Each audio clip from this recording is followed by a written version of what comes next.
हो जाए अगर मुझ पर एक चश्मे करीमाना। अगर आप सुनते हैं तो जरा सा सुभान अल्लाह कह देंगे तो हो जाए अगर मुझ पर एक चश्मे करीमाना, फिर नारे जहन्नम से हो जाऊं मैं दर्राना। हो जाए अगर मुझ पर एक चश्मे करीमाना, फिर नारे जहन्नम से हो जाऊं मैं दर्राना। झूम कर कहता है आका तेरा दीवाना, तू शम्म रिसालत है आलम तेरा परवाना।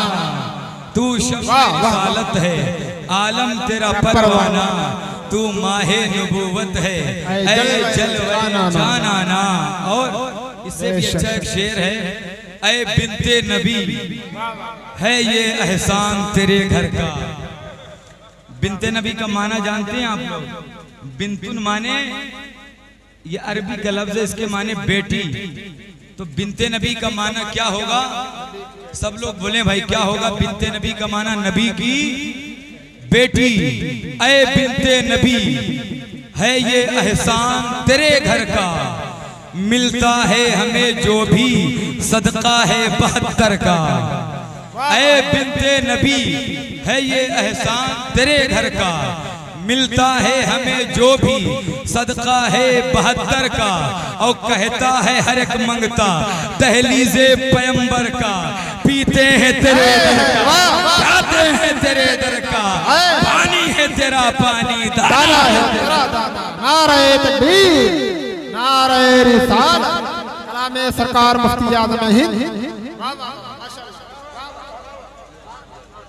ऐ बिन्ते नबी, ऐ बिन्ते नबी है ये एहसान तेरे घर का, मिलता है हमें जो भी सदका है 72 का। मिलता है हमें जो भी सदका है 72 का।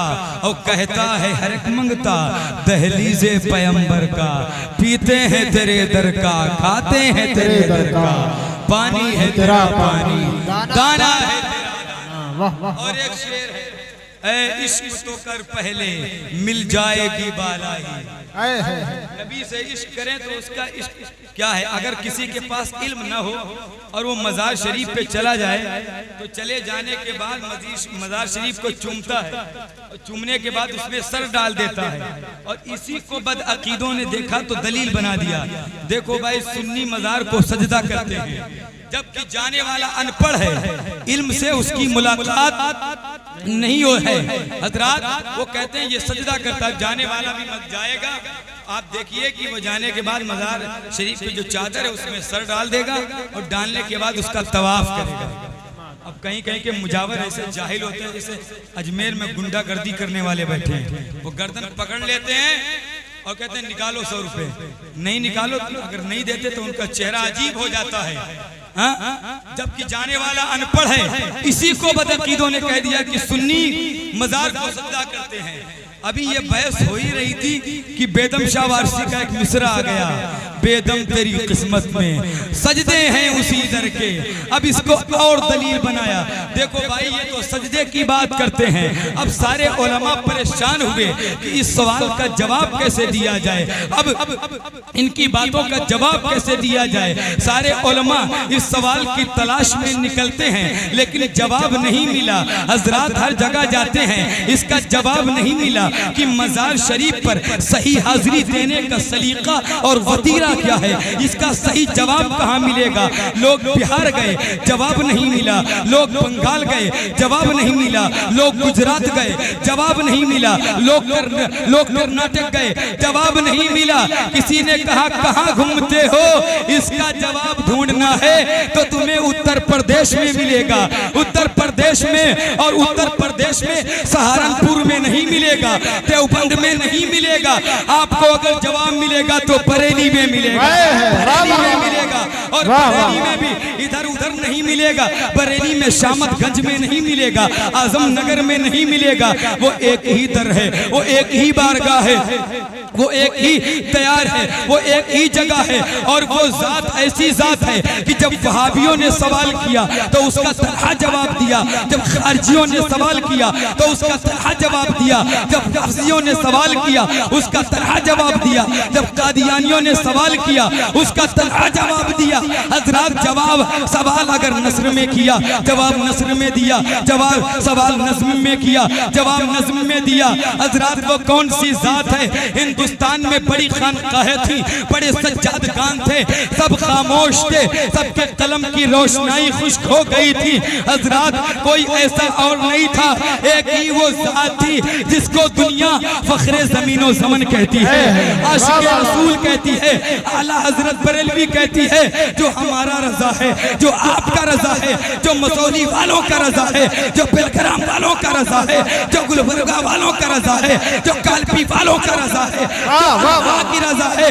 फरमाया अगर नबी की शान में तौहीन करोगे तो अहमद रजा खामोश नहीं बैठेगा, कलम से भी जिहाद करेगा और ज़बान से भी जिहाद। नारे तकबीर, नारे रिसालत, अज़मते मुस्तफा, मसलक आला हज़रत। वो आला हज़रत हैं जिन्होंने तन्हा जवाब दिया। सब बहुत लोग थे लेकिन मैदान में कोई नहीं आया। वो बरेली का इमाम है जो हमारे आपके ईमान की हिफाजत करते हैं। बड़ी खानकाहें थी, सब खामोश थी। खानकाहे बिहार थी मगर खामोश, खानकाहे फुलवारी थी मगर खामोश, बहुत सारी खानकाहें थी, सब खामोश थी। हमला हो रहा था नबी की अजमत पर, जवाब आ रहा था बरेली से। हमला हो रहा था अजमेर की नियाज पर, जवाब आ रहा था बरेली से। हमला हो रहा था कलियर की गागर पर, जवाब आ रहा था बरेली से।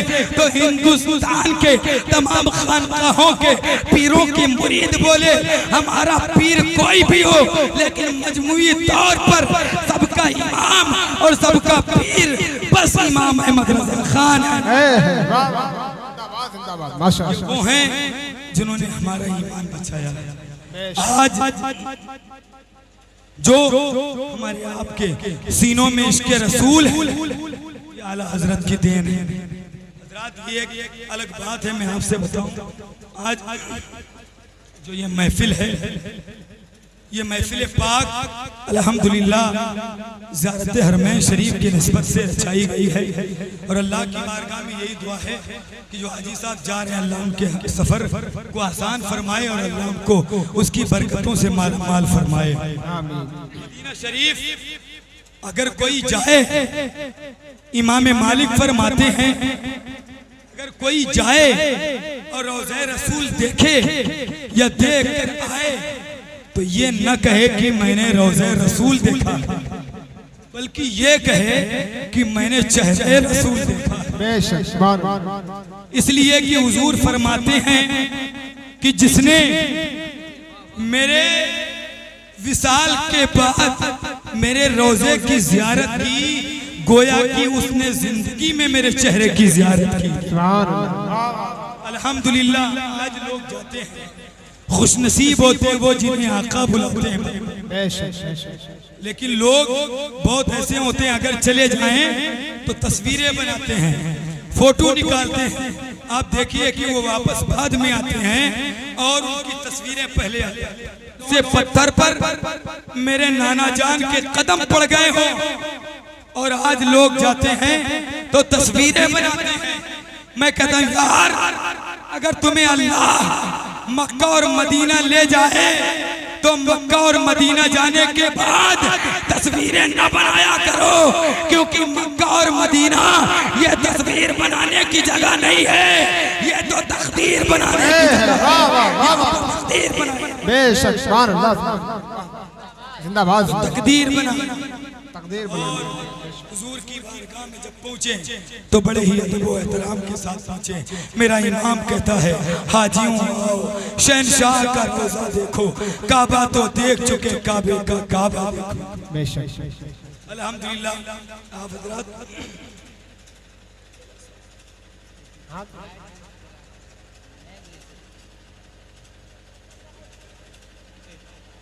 खत्म कर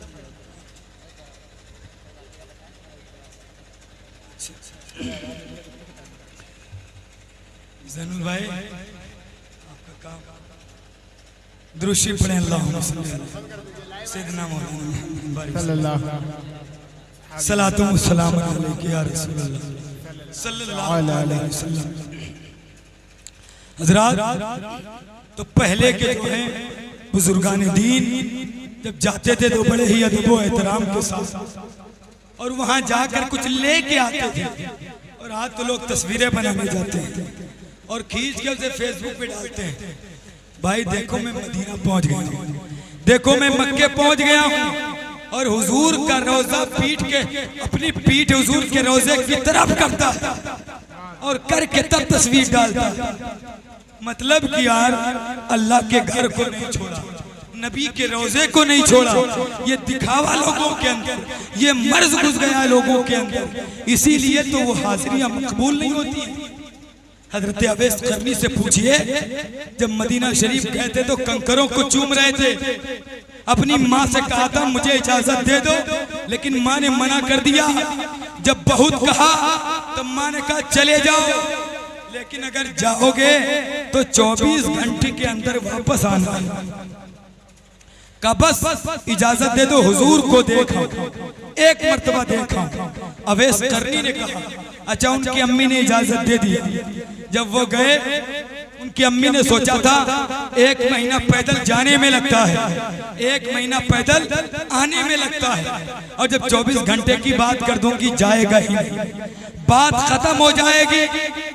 लेकिन अवैस करनी दीवाने की नजरों को जहां देख रहा है, दीवाना खुदा जाने कहां देख रहा है। ठीक है अम्मी, मैं जा रहा हूं।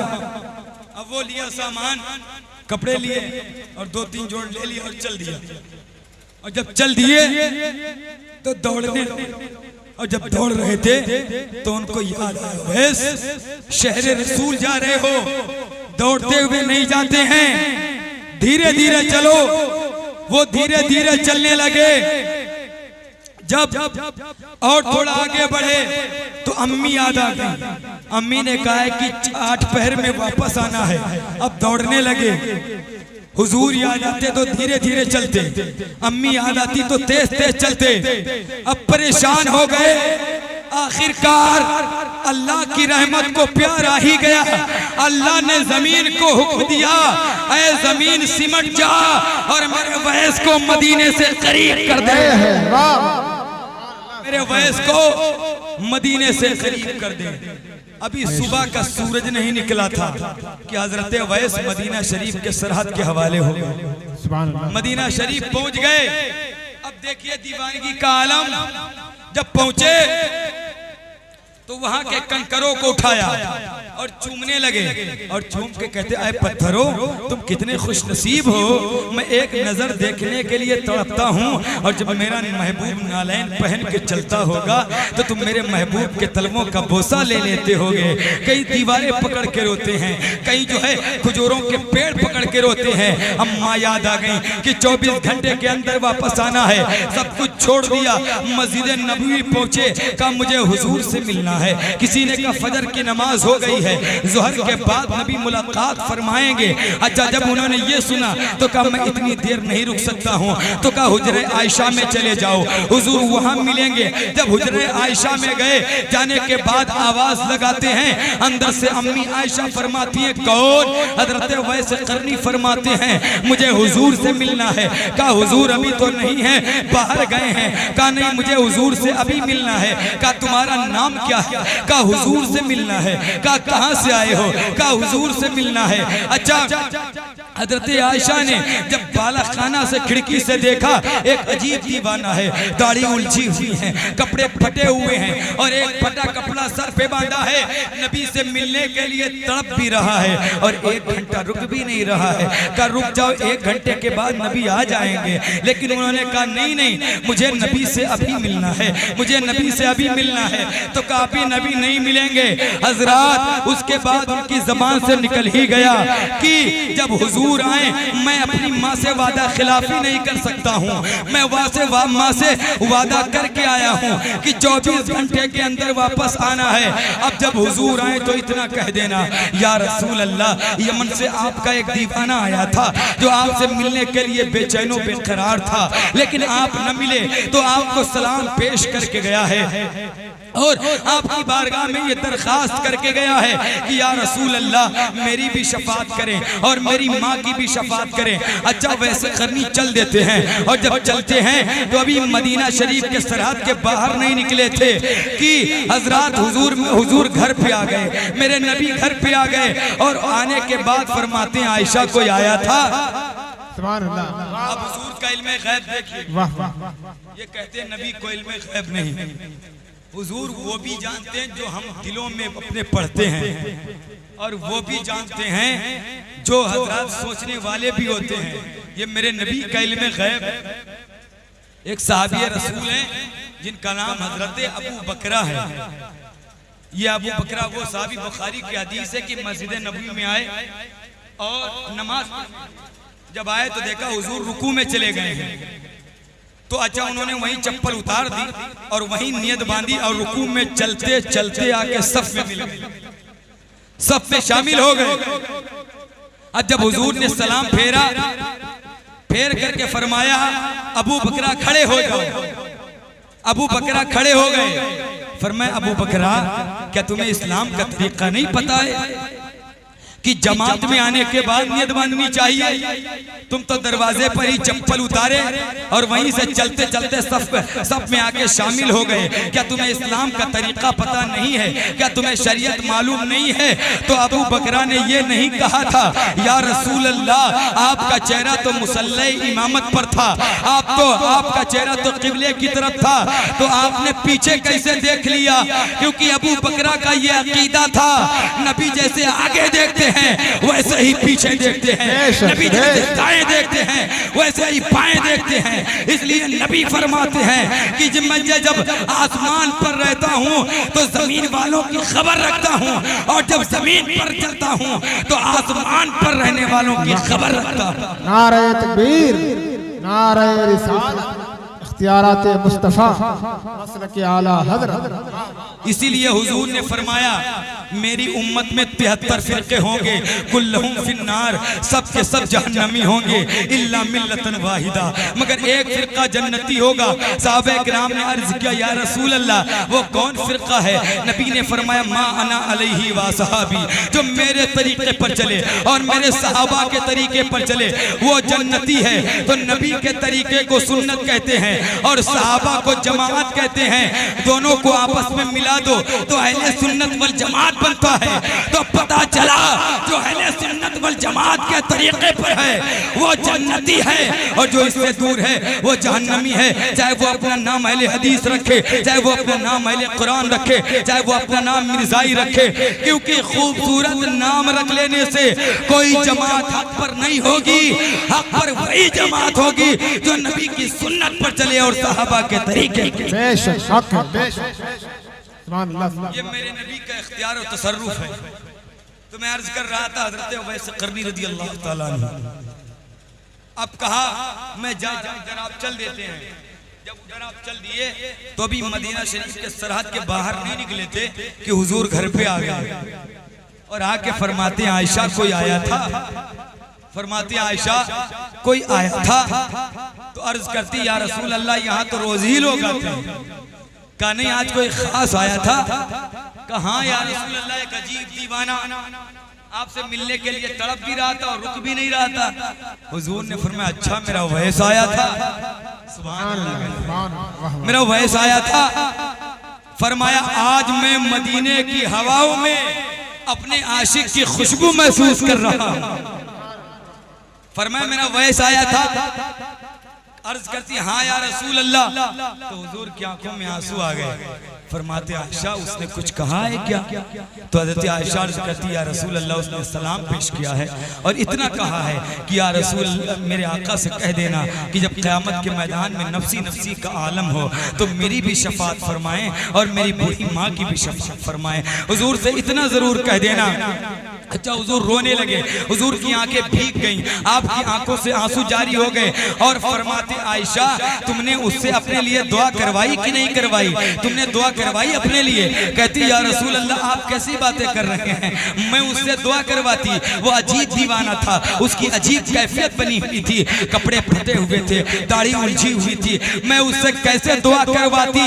तो हुजूर ने फरमाया आयशा तुमको उससे दुआ करवा लेनी चाहिए थी, इसलिए कि वो मेरी उम्मत का ऐसा बंदा है, वो मेरा ऐसा दीवाना है, वो मेरा ऐसा आशिक है।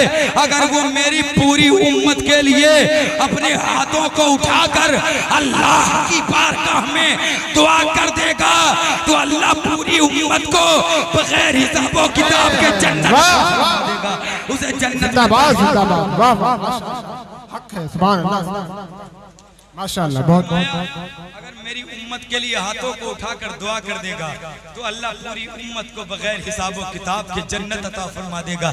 आयशा अर्ज करती या रसूल अल्लाह उन्हें ये मर्तबा मिला कैसे, उन्हें ये रुतबा मिला कैसे? हुजूर फरमाते आयशा वो मेरी मोहब्बत में अपनी माँ का वफादार बेटा बन गया, अल्लाह ने उसे ये मकाम अता फरमा दिया, अल्लाह ने ये उसे अजमत अता फरमा दी।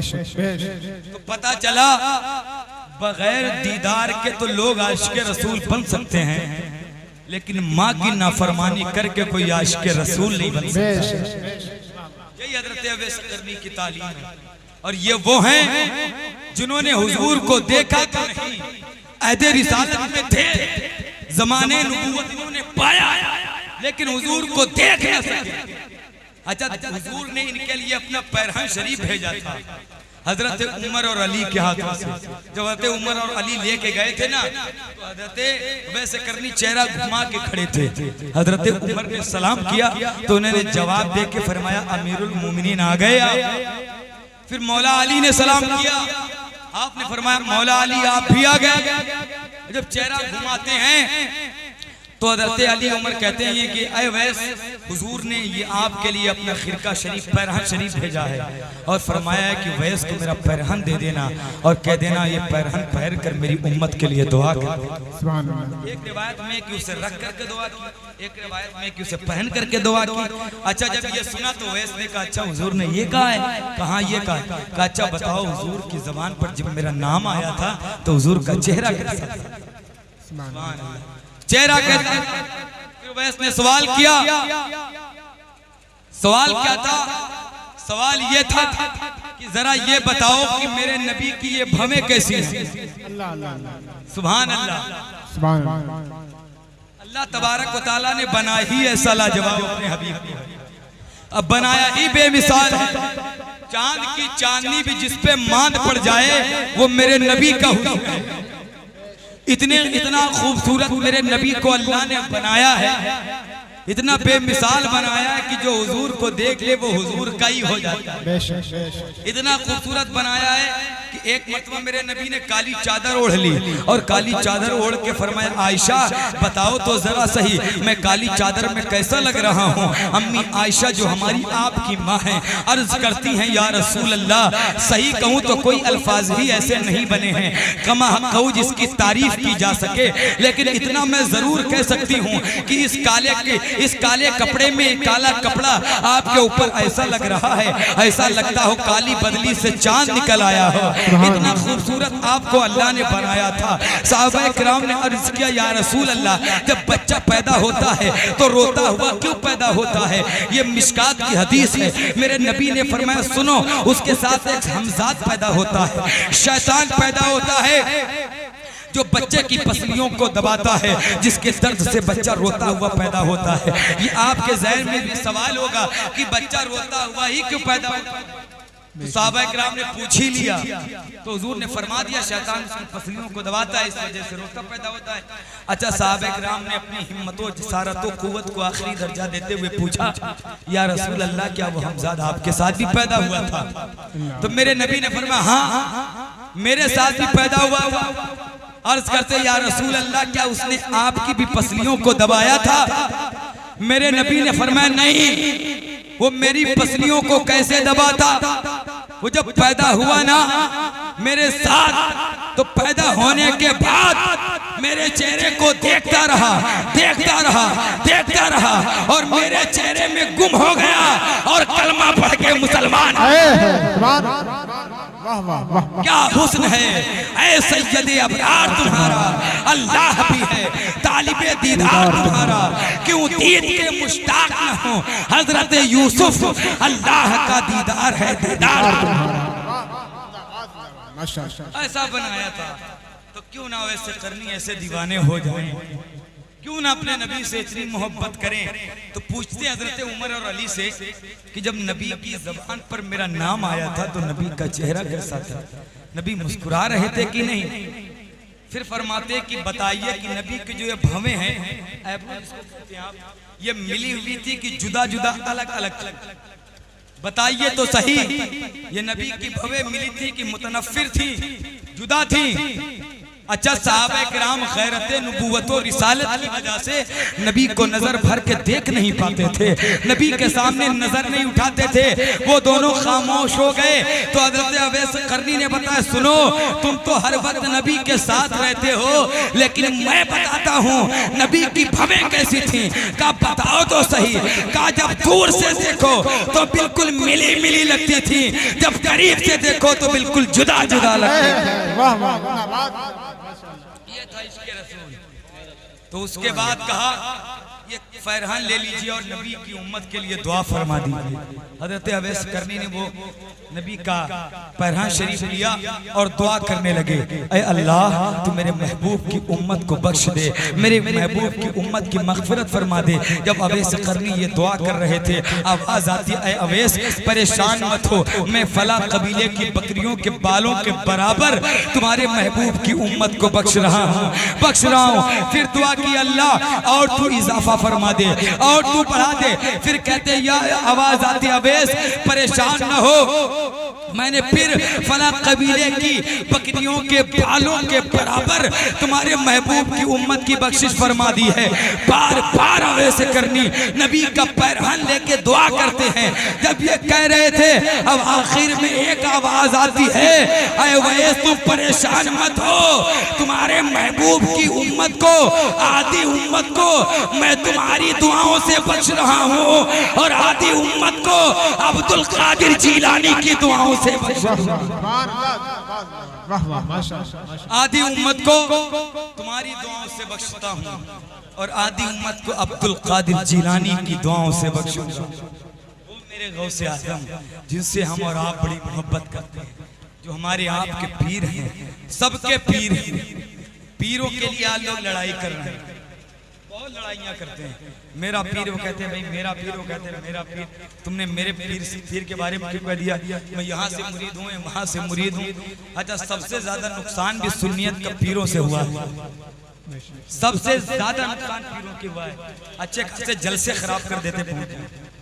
अवाम भी है कि वो तो उसको क्या भाई तो लूटना, ये वो छाछ चूमना, कभी माँ बाप के हाथ तो नहीं छूमे, पीर साहब क्या, ये माहौल है लोगों का। सही जो पैगाम और मैसेज कौम तक जाना चाहिए वो नहीं जा पाता है। ये मिजाज बन गया लोगों का। पीर तो दुनिया में सिर्फ एक है, बाकी सब उसके मुरीद हैं, और वो पीर कोई और नहीं जिसके बारे में मेरे इमाम ने कहा था, तेरी चिड़िया है, तेरा दाना पानी, तेरा मेला, तेरी महफिल है या गौस। हजारों ताबई से तू फुजू है, ये तबका मुजमलन फाजिल है या गौस। सहाबियत भी फिर ताबईयत, बस आगे कादरी मंजिल है या गौस, बस आगे कादरी मंजिल है या गौस। जो तेरे जिक्र से जाहिल है या गौस, वो जिक्रुल्लाह से गाफिल है या गौस। हज़रात, तो हम सब पीरों के मुरीद बाद में, अपने नबी के गुलाम पहले। अपने नबी से सबसे पहले मोहब्बत करें। पीर अच्छा है, सही है, ठीक है, लेकिन आज पीर भी तो ऐसे चल रहे हैं कि आपको क्या बताएं। जो है एक पीर, एक मैं गया था, उनको मैं नाम तो नहीं लूंगा, लेकिन लोग दस्तबोसी करते हैं, मैं भी निस्बत की बुनियाद पे करता हूँ। लेकिन गोंडे के पुराण में जब मैं गया तो वैसे पीर हैं कि वो औरतों से बैठ करके हाथ चुमा रहे थे। बताइए पीरों को, और बहुत ही मारूफ व मशहूर अगर कह दूं तो लोग सोचने पे हैरान हो जाएंगे। वल्लाह में मेरे रसूल पर बैठ के कह रहा हूँ, बात के हाफिज अमलाक भी गवाह, बकायदा 10 नजराना ले रहे हैं, हाथ चुमवा रहे हैं, कदमों का बोसा लिया। औरतें, ये हाल है पीरों का। जब ऐसा माहौल कायम हो जाएगा हमारे आपके दरमियान, जब पीर ऐसा करेंगे तो अगर कौम के आम मुसलमान अगर करें तो क्या बात है। इसीलिए लोग कह देते हैं अगर किसी को बताओ भाई ये पर्दा करवाओ तो कहे हजरत यार जब उन्हीं लोगों के मामलात नहीं सही तो आप लोग मुझसे क्यों कहते हैं, पहले उनके मामलात सही करवाइए। इससे लड़ाई उससे लड़ाई, कहीं किचौचा शरीफ से बरेली शरीफ को लड़ाई, कहीं ये करना वो करना, जबकि ना तो किचौचा शरीफ को कोई बरेली से अलग कर पाया ना बरेली को किचौचा से अलग कर। हमको तो चाहिए कि हम सबसे मोहब्बत करें, लेकिन ये मामला पीरों का बन गया है कि चौचा शरीफ और बरेली शरीफ का बड़ा अजीम रिश्ता है। आला हजरत जब तोशा शरीफ करवाते थे तो चौचा शरीफ के साथ आती ही से दुआ करवाते थे, उसके बाद उन्हीं से तबर्रुक तकसीम करवाते थे। वो मेरे इमाम हैं जिन्होंने ये अदब व एहतराम किया था और वहां से भी बड़ी अज़मती आला हजरत को मिली थी। ये सरकार मखदूम पाक का फैजान, बिल्कुल बेशक मखदूम पाक गौसे आज़म आला हजरत से मुक़द्दम है, लेकिन इन्हीं का फैजान, इन्हीं के जब फैजान आला हजरत को हासिल हुआ, इसी के फैज की बरकत से मेरे इमाम ने सबके ईमान को बचाया, इन्हीं के फैज़ व बरकत। तो अल्हम्दुलिल्लाह इन सबसे मोहब्बत करें, जरूर करें, लेकिन बरेली शरीफ का दुश्मन बड़ी मजबूती से थाम कर रखें। हजरात बरेली शरीफ की अपनी आंखों में रखें। जब रखेंगे आंख में तो इंशाअल्लाह सब कुछ समझ में आ जाएगा। और कभी किसी पीरों की जो है बुराई ना करें, कभी किसी को कुछ भी ना कहें। जो आले रसूल है वो अदब व एहतराम के लायक है। पीर अगर कोई सैयद ज़्यादा फासिक भी है तब भी वो अदब व एहतराम के काबिल है, जब तक कि उसे कुफ्र सादिर नहीं हो जाता। बिल्कुल हम अदब करेंगे कहीं का भी हो, लेकिन उन्हें भी चाहिए कि तमाम तर चीजों का भरपूर ख्याल रखें ताकि कौम के सामने एक अच्छा मैसेज जाए, गलत मैसेज न जाए कि यार जब पीर साहब करते हैं तो हम क्यों न करें। बहरहाल ये अलग टॉपिक है, ये अलग बातें हैं, इस्लाम की बातें तो नहीं मैं अक्सर करता हूँ, लेकिन आज मदीना शरीफ का ये जो महफिल है ज़ियारत हरमैन शरीफैन की मुनासबत से इस महफिल का इत्माम व इनकाद किया गया, वही मैं बातें कर रहा था कि अल्लाह तबारक तआला हम सबको मदीना शरीफ पहुँचाए। और आला हज़रत इमाम अहले सुन्नत जब मदीना शरीफ गए थे तो जाके मेरे इमाम ने पढ़ा था काबे के बदरुद्दुजा तुम पे करोड़ों दुरूद, तैबा के शम्सुद्दुहा तुम पे करोड़ों दुरूद। और मेरे इमाम ने कहा था बड़े अदब व एहतराम के साथ, आप बहुत सारे आप कलाम पढ़ते चले गए और हुजूर की ज़ियारत नहीं हुई और कहते या रसूल अल्लाह जरा ज़ियारत तो अपनी करा दें, चेहरे मुक़द्दस तो दिखा दें। लेकिन नबी का चेहरा सामने नहीं आया।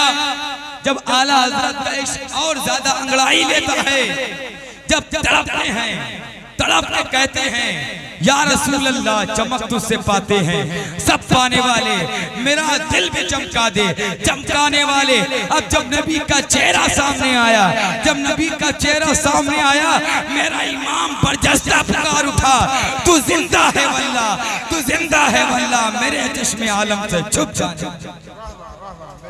जिंदा है वल्लाह, तू जिंदा है वल्लाह। पहले के बुजुर्गान दीन जाते थे तो अदब व एहतराम के साथ जाते थे। आज लोग जाते हैं तो ऐसे इमाम यूसुफ निभानी से पूछो कि मदीना शरीफ का अदब क्या है, अब्दुल रहमान जामी से पूछो कि मदीना शरीफ है क्या। इमाम यूसुफ निभानी जाते थे तो जाने के बाद अंदर नहीं जाते थे मौजे शरीफ के अंदर, बाहर से सलाम पढ़ के चले आते थे। लोग कहते हुजूर आप हर 6 महीने पे मदीने आते हो, लोग आपके इश्को इल्म पर लोग नाज करते हैं, लेकिन आप अंदर क्यों नहीं जाते हो। इमाम यूसुफ निभानी ने फरमाया सुनो, कुत्तों का काम है कि वो घर के बाहर रहे, घर के अंदर तो घर का मालिक। तो बात ये अदब था।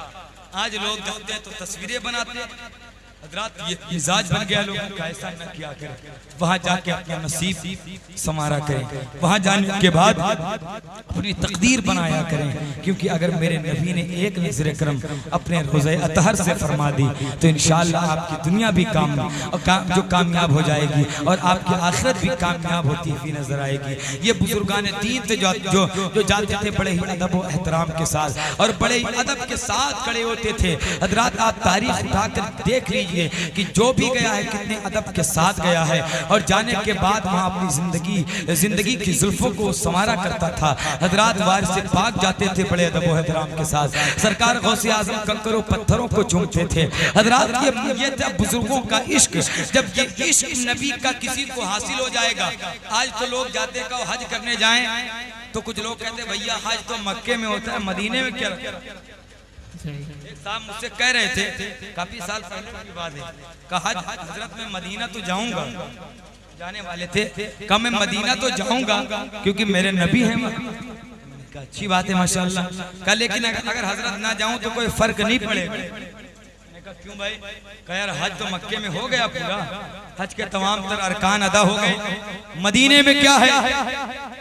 बिल्कुल उन तमाम तर चीजों का एहतराम है, चाहे वो संगे अस्वद हो, हुदूद हरम, सबका एहतराम है। हुदूद हरम जो है ना, जब हाजी साहब जो जाने वाले जाएंगे हुदूद हरम, ये क्या है बताऊं मैं आपको। एक साहबी हैं हजरत अबू सुफियान, ईमान न लाने से पहले का इन्होंने वाक़या लिखा है, और ये हुदूद हरम के बाहर खड़े थे। अच्छा हुदूद हरम है क्या? ये जो संगे अस्वद है ये जन्नती पत्थर है। अभी मौलाना मोइनुद्दीन साहब ने बताया नहीं कि जब हजरत उमर चूमते थे तो ये नहीं कहते थे कि मैं तू जन्नती पत्थर है इसलिए तुझे चूमता हूँ, इसलिए चूमता हूँ कि तुझे मेरे नबी ने चूमा। लोग यहाँ नहीं चूमते तो न चूमे, लेकिन वहाँ तो चूमना पड़ेगा, बगैर चूमे तो काम ही नहीं, चूमना तो जरूर पड़ेगा, मेरा रब चुमवाएगा तुमसे। हजरात हुदूद हरम ये जन्नती पत्थर है, ये काला हो गया है, जब कोई इसे चूमता है तो वो पेशानी से गुनाहों को खींचता है, खींच खींच के वो काला हो गया। लेकिन जब अल्लाह ने इसे जन्नत से उतारा था तो ये चमक रहा था, इसकी रोशनी बहुत दूर दूर तक फैली थी, और जहां जहां तक रोशनी गई थी अल्लाह ने उसे हुदूद हरम बना दिया। हुदूद हरम, अच्छा हुदूद हरम के अंदर खून करना भी जायज नहीं है। तो हजरत अबू सुफियान अपने ईमान लाने से पहले का वाकया बयान करते हैं कि मैं हुदूद हरम के बाहर खड़ा था। कहते मैं दोस्त के साथ खड़ा था, मैंने देखा कि कुछ बकरियां चल रही थी। कहते जब बकरियां चल रही थी ना, मैंने देखा यका एक भेड़िया निकला झाड़ से, और निकलने के बाद वो जो है आओ देखा ना ताऊ जो बकरियों पर अटैक कर देता है, उन पर हमला कर देता है। कहती बकरियां आगे आगे दौड़ने लगी और भेड़िया पीछे पीछे था। हजरत अबू सुफियान कहती हैं कि मैं दोस्त के साथ ये खड़ा मंजर देख रहा था। कहते हैं कि बकरियों को जब उसने दौड़ाया ना तो बकरियां अचानक जो है हुदूद हरम के अंदर दाखिल हो गई। हुदूद हरम के अंदर कहते जैसे बकरियां दाखिल हो गई, भेड़िए ने अपने पैरों को पीछे खींच लिया। कहते हैं भेड़िए ने अपने पैरों के पीछे खींच लिया। कहते हैं मैं खड़ा होकर ये सारा मंजर देख रहा था, और तो मैंने दोस्त ने कहा यार देखो हम लोग इतना एहतराम नहीं करते इंसान होकर जितना ये जानवर होकर हुदूद हरम का एहतराम करते हैं। तो कहते हैं वो भेड़िया इंसानी जबान में बोल पड़ा, का सुफियान ताज्जुब इसमें नहीं है कि मैं हुदूद हरम का इतना एहतराम करता हूँ, ताज्जुब तो ये है कि मैं जानवर होके आमिना के बेटे को नबी और रसूल मानता हूँ, और उनका उम्मती होकर नबी को नबी और रसूल नहीं मानता है। ये सुना था मैं, हैरत के साथ अपनी जगह पर ठहर गया कि वो भेड़िया कहता है कि मैं जानवर होकर आमिना के बेटे को नबी और रसूल मानता हूँ, तो उनके पड़ोस में रहकर उन्हें नबी और रसूल नहीं मानता। ये अदब व एहतराम की बात पर हज़रत अबू सुफियान से उससे बात हुई थी, ये हुदूद हरम की बात है, और फरमाते हैं कि उसके बाद मैं वहां से अपने दोस्त को लेकर के चला गया। ये एहतराम है उस चीज का। तो कहा कि हज, उन्होंने मुझसे कहा कि हज तो मक्के में हो जाएगा, वहां क्या फायदा है जाने का। मैंने कहा सब जाते भी नहीं, जिन्हें मेरे हुजूर बुलाते हैं वही जाते हैं। जब महफिल में भी बगैर मर्जी के हुजूर के कोई नहीं आता है। बुजुर्गों ने फरमाया है जब हुजूर के जलसे में कोई हुजूर का जिक्र सुनने आता है तो ऐसे थोड़ी आता है। फरमाते हैं पहले उसका जिक्र हुजूर मदीने में करते हैं, उसका जिक्र मदीने में हो चुका होता है, बाद में वो हुजूर की महफिल में हुजूर का जिक्र सुनने आ जाता है। जितने बैठे हुए हैं ना ऐसे थोड़ी आए, हुजूर की मर्जी से आए हैं। पहले आपका जिक्र मदीने में हो चुका है, बाद में हुजूर का जिक्र सुनने आप आए। आज भी हाजी साहब जब जाएंगे ना तो देखेंगे आज भी जो खाने काबा है ना, तो खाने काबा के ऊपर एक परनाला लगा हुआ जिसको मिजाबे रहमत कहते हैं, और ये जो परनाला है ये मदीना शरीफ की तरफ झुका हुआ है, उधर इशारा कर रहा है, ये सोने का परनाला है जिसको मिजाबे रहमत कहते हैं। आला हजरत फरमाते हैं, हाजियों आओ शहनशाह का रोजा देखो, काबा तो देख चुके काबे का काबा देखो। फरमाते हैं आला हजरत कि अब्रे रहमत का यहाँ रोज बरसना देखो, रोज बरसना देखो। हजरात इमाम अहले सुन्नत का ये शेर है, और इसलिए वो मिजाबे रहमत ही की तरफ मेरे आला हजरत ने इशारा किया है कि जो उससे बूंदे टपकती हैं, मिजाबे रहमत जो है, और वो सोने का परनाला है मदीने शरीफ की तरफ झुका हुआ है। आला हजरत फरमाते वो ऐसी थोड़ी झुका हुआ है, वो हाजियों को बताता है, ऐ हाजियों तुमने अपना हज तो मक्के में कर लिया है, अब अगर हज कबूल करवाना चाहते हो तो मदीना चले जाओ, मदीना चले जाओ, क्योंकि तुम्हारा हज जो है वो मक्के में होगा लेकिन कबूल हज मदीने में होगा। इसी को आला हज़रत ने फरमाया था, गौर से सुन तो रज़ा, काबे से आती है सदा, मेरी आंखों से मेरे प्यारे का रोजा देखो, मेरी आंखों से मेरे प्यारे का रोजा देखो। अल्लाह तबारक व तआला हम सब को मदीना शरीफ का मुसाफिर बनाए और अपने हबीब सल्लल्लाहु अलैहि वसल्लम के रोजे पाक की ज़ियारत अता फरमाए। बस यहीं पर मैं हूँ और अल्लाह की बारगाह में दुआ करता हूँ। बातें बहुत सारी हैं, इंशाअल्लाह फिर कभी, गला भी थोड़ा सा मुतासिर है, इंशाअल्लाह तबारक तआला फिर कभी कुछ बातें आपके सामने अर्ज की जाएंगी। अल्लाह तबारक तआला की बारगाह में यही दुआ है, अल्लाह इस महफिल को अपनी बारगाह में शर्फ कबूलियत अता फरमाए और हम सब की हाजिरी को अल्लाह अपनी बारगाह में कबूल मकबूल अता फरमाए। प्यारे हबीब को पुकार, प्यारे नबी का नाम ले, दामने मुस्तफ़ा मियाँ पाए रसूल थाम ले। व आखिर दावाना अल्हम्दुलिल्लाहि रब्बिल आलमीन। अस्सलामु अलैकुम व रहमतुल्लाहि तआला व बरकातहू।